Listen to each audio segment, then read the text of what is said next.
The consensus opinion prior to today, which was reflected in stock and bond prices as well as the federal funds futures contracts, was that inflation would continue its downward trajectory and that short-term interest rates would decline in tandem with Fed rate cuts. The inflation report for January, released earlier today, is causing some investors to be less confident in those forecasts. On a non-seasonally adjusted basis, CPI rose 3.1% for the 12 months ending in January 2024, with core CPI up 3.9%.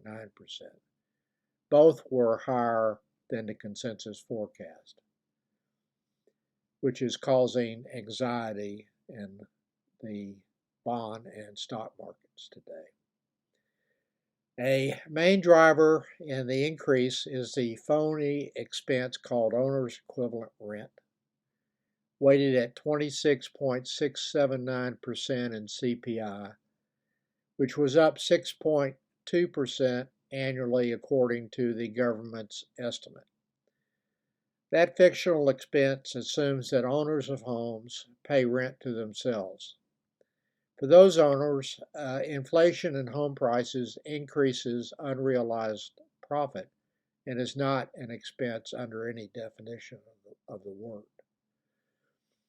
Using the CME FedWatch tool, which assigns probabilities to future federal funds rates based on the futures contracts, the possibility that the FF range will remain unchanged on or before the May meeting increased from 39.3% yesterday to 59% as of 8 o'clock Central Standard Time today. And the probability of no change prior to the June meeting rose from 7.8% yesterday to 22.1% as of 8 o'clock this morning. The more probable than not scenario still calls for a 25 basis point cut at the June meeting this year. That has been my forecast for some time, and I'm not changing it based on the CPI report earlier today. I was expecting no more than a 25 basis point cut. In my current portfolio allocation, I will benefit from a rise in interest rates.